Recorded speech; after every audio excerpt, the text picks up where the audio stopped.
जी अस्सलाम वालेकुम। मैं हूं नूरुल आरफीन सिद्दीकी और आप देख रहे हैं आरफीन नामा। नस्ला टावर एक और मरतबा मौजूए बहस है।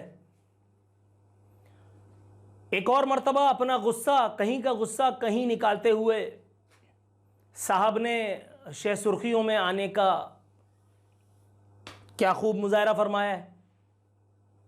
कमिश्नर कराची के लत्ते लिए हैं इस मरतबा, और क्या खूब लत्ते लिए हैं। लेकिन इससे यह पता चलता है कि कोई आदमी कहां तक जा सकता है। फरमाया गया है कि सारे शहर की मशीनरी लेकर के पहुंचो और नस्ला टावर को गिरा दो, तहो तेग कर दो, ताराज कर दो, जैसे कि बगदाद को किया था। हरबत्ता ऑडियो लीक्स का जो मामला नहीं था, वो साकिब निसार, हज़रत जनाब साकिब निसार सियासत अदलिया वाले, सियासत / अदलिया वाले, उनके वाले मामले पर अभी तक कोई ऊँट किसी करवट बैठा नहीं। सुना है कि कोई कॉन्स्टिट्यूट की गई है, कोई ट्रिब्यूनल वगैरह, कोई कमेटी वगैरह पैनल की गई है। उससे निकलेगा क्या? निकलेगा देखते हैं, हम भी यही हैं। बहरहाल छोड़ते हैं उसको। नस्ला टावर के हवाले से फरमाया गया कि जी कमिश्नर कराची सारे शहर की मशीनरी और स्टाफ लेकर के आओ और नस्ला टावर गिरा दो। वाकई ये काम तो बहुत पहले कर देना चाहिए था। कमिश्नर कराची भी कोई बहुत ही कोई सुन फ्लाइट आदमी है, उसको नहीं पता नस्ला टावर का गिरना बेहद जरूरी है। हाँ, इस्लामाबाद का फैल्कन टावर नहीं गिरेगा। क्यों? वीवीआईपीज इमरान खान तक को रिश्वत दी है, इमरान खान तक को रिश्वत दी है, जजेस तक भी इसमें शामिल हैं। जाओ चेक करो, यहां घर में बैठ के, कराची में 120 गज के घर में बैठ के बता रहा हूं, चेक करो फैल्कन ने किस किस को क्या क्या दिया है। लेकिन फैल्कन जिसका निशान है वो इसको गिरने देगा?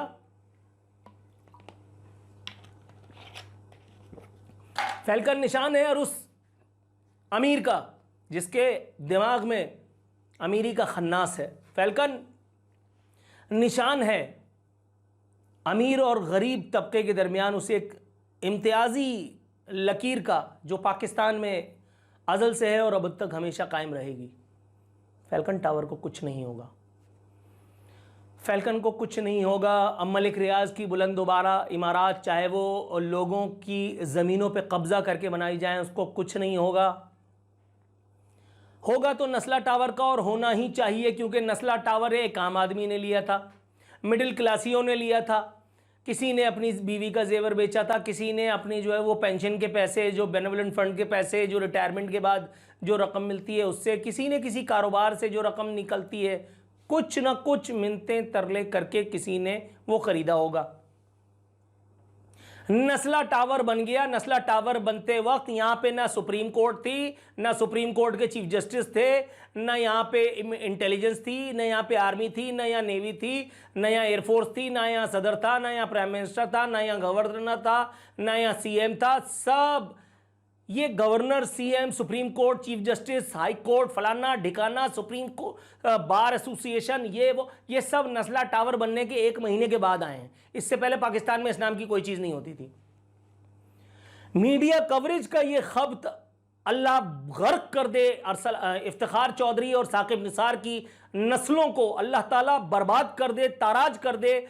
इफ्तिखार चौधरी और साकिब निसार जैसे जुडिशरी में बैठे हुए काली भेड़ों को और उनकी आल औलाद को, जिन्होंने जनरल राहील शरीफ और जनरल आसिम सलीम बाजवा की तर्ज पर मीडिया कवरेज हासिल करने के लिए छिछोरेपन का कोई मौका ना छोड़ने की कसम खा रखी थी। और आज भी ये रिवायत जो है किसी न किसी तरह से पूरी की जा रही है, किसी न किसी तरह से ये सुन्नत पूरी की जा रही है। पीपल्स पार्टी तुमने कराची की वाट लगा दी, एमक्यूएम तुमने ये कर दिया। अबे भाई, तो तुम क्या कर रहे हो बैठे हुए? सिर्फ भाषण। ये तो मैं काम करूंगा ना, तो समझ में आ रहा है कि मेरा काम चूरन बेचना है, मेरा काम का अपने गले को दुखाना है। आप तो फैसला देने के लिए बैठते हैं ना। आपने फैसला दे दिया, 12 मई का फैसला दे के दिखाओ। चलो मैं तुम्हें चैलेंज करता हूं, मैं तुम्हारा जूता अपने सर पे रख करके कराची में जहां से जहां तक कहोगे इस्लामाबाद तक पैदल जाऊंगा। 12 मई के कातिलों को फांसी देकर के दिखा दो, मैं अपनी मूंछ मुड़ाऊंगा। हालांकि पहले ही मुड़ा चुका हूं। तुम सानहे वो जो क्या था बल्दिया टाउन, तुम उसके किसी कातिल को सजा दे दो, तुम हम्माद सिद्दीकी को बरामद करवा दो, तुम वो जो पिंक टाई वाले बाबा थे जिन्होंने जमानत कराई थी भाईला ब्रदर्स की, तुम उसको बिहाइंड बार्स पहुंचा दो, मैं तुम्हारा गुलाम। नहीं कर सकते, नहीं कर सकते बाबा जी, नहीं कर सकते। इस निजाम में बहुत सारे बाबा जी हैं, नहीं कर सकते। नस्ला टावर को गिराना इस वक्त इतना जरूरी है जितना कभी कोई काम न था। इन बदबख्तों को, इन मिडिल क्लासियों को, इन हरामखोरों को यह पैगाम देना बहुत जरूरी है कि तुम्हारी बजाने के लिए तुम्हें इस मुल्क में पैदा किया है और तुम्हारी हर जगह से बजाई जाएगी, हर फरीक तुम्हारी बजाएगा और उस वक्त तक बजाएगा जब तक धाएं धाएं की आवाज नहीं आती, क्योंकि तुम बजवाने के लिए जन्मे हो। मैं स्ट्रगलर भी नहीं था, मैं स्टूडेंट था और उस वक्त से मेरे दिमाग में एक सेंटेंस बार बार गर्दान उसकी होती थी, some people are born to govern and some idiots are born to obey them. Middle class 80 गज के घर में रहता था मैं, अब 120 गज में आया और वो भी मेरी मेहनत नहीं है, वो मेरे अम्मा अब्बा की है। मैं तो शायद यहां भी ना रह पाऊं। कल मुझे कोई मिला पीटीआई के हलकों में से, 2-3 लोग, बड़े इंपॉर्टेंट नाम नहीं लेता, वो मुझसे कहने लगे यार आरफीन भाई आप कहां रहते हैं। मैंने कहा क्यों, क्या हुआ। कह रहे यार हम आपका घर देख करके हैरान हो गए, वो एमपीए साहब, वो एमएनए साहब, वो कह रहे थे यार बताओ कहां रहता है। तो मैंने कहा आपको मेरी बातों से नहीं लगता मैं कहां रहता हूं। कह रहे यार हमें यकीन आ गया आप लिफाफा नहीं लेते। मैंने कहा आपके यकीन को और आपको दोनों को मैं रखता हूं कद्दू पे। कह रहे यार मतलब। मैंने कहा भाई मैं आपको यकीन दिलाने के लिए थोड़ी बैठा हूं। यहां आदमी हक हलाल के पैसों से अपनी जिंदगी इज्जत आबरू के साथ गुजार ले। ये ऐसे ही लैंड क्रूजर्स, प्राडोज, विगोज, रिवोज, ये गार्ड्स, ये सारी चीजें, ये मंजन चूरन ऐसे ही बिक रहे होते हैं। ये सब ऐसे ही चल रहा होता है। आज मेरे घर पे अभी इस वक्त मजदूर लगे, खुदा की कसम अभी मजदूरी छोड़ करके ऊपर आया हूं, मुंह हाथ धो करके, टी शर्ट चेंज किए और प्रोग्राम कर रहा हूं। अब दोबारा टी शर्ट चेंज करके जा करके वहां बैठ के ट्रैक सूट में और मजदूरों के साथ खुद मजदूरी करूंगा। अल्हम्दुलिल्लाह सुम्मा अल्हम्दुलिल्लाह सुम्मा अल्हम्दुलिल्लाह। मुझे कोई शर्म नहीं, कोई यार नहीं है इस बात को बताने में, इस बात को शेयर करने में। लेकिन ये जिन लोगों की मैं बात कर रहा हूं, आपके ख्याल में इनकी मूंछ का बाल इस निजाम का कोई एक चौकीदार तोड़ लेगा? चाहे वो कितना बड़ा भी तवंगर हो, चाहे वो रिटायरमेंट के कितने ही करीब क्यों ना हो, चाहे वो अपने आप को हीरोइक रिटायरमेंट दिलवाने के लिए क्या कुछ ना करने की तमन्ना ही हो, कद्दू नहीं होता, कद्दू नहीं होता। तारीख याद रखेगी कि आप कब से खामोश थे और कब तक खामोश रहे। तारीख याद रखेगी कि आप उस वक्त तक नहीं बोले जब तक आपको अपना, जिसको कहते हैं ना नविश्ते दीवार, नजर नहीं आ गया। यही अफवाज पाकिस्तान हमारी, सुन्ना अल्हम्दुलिल्लाह। उनका सुप्रीम कमांडर रिटायर हुआ है, supreme commander of armed forces. कौन? आसिफ अली जरदारी। उस वक्त इस सिस्टम में आप मौजूद थे ना, आपने देखा था ना। आपके इदारे का कोई चीफ जस्टिस मौजूद था, उसकी अदालत में भी केस चल रहा था, क्या कर लिया या क्या कर सकते थे? चलो ये बात कर लेते हैं। मैंडेट क्या है आपके पास? आप कर सकते हैं कुछ? एस्टेब्लिशमेंट चलाती है, इनको भी उनको भी, एमक्यूएम को भी पैदा किया, तालिबान को, क्या नाम है इसका, ये अभी कौन है, अबे ये दाढ़ी वाले जो हर दूसरे दिन निकल आते हैं, साद रिजवी वाले, क्या कहते हैं उसको यार, साद रिजवी वालों को क्या कहते हैं यार, देखो भूल गया। इनको किसने बनाया? मैंने बनाया। बनाते भी हैं, मिटाते भी हैं। एमक्यूएम को बनाया, कराची हवाले कर दिया, दिन में 100 लाशें गिरती थी। यहां डीजीआईएसआई भी था, आर्मी चीफ भी था, सुप्रीम कोर्ट भी थी, आर्मी चीफ भी था, फलाना भी था, सुप्रीम कोर्ट के चीफ जस्टिस भी थे, गवर्नर भी था, सीएम भी था, धनिया भी था, भंगी भी था, भिश्ती भी था, माली भी था, नाई भी था, धोबी भी था। किसी को कोई फर्क नहीं पड़ा जब तक एक खास वक्त पे आकर के उनको एक जगह से धक्का देना मकसूद ना हुआ। नस्ला टावर को गिराना इसलिए ताकि अपनी ऐब, अपनी कजी, अपनी कमियां, उसको छुपाने के लिए आखिरी ट्राई भी हम करके जाएं।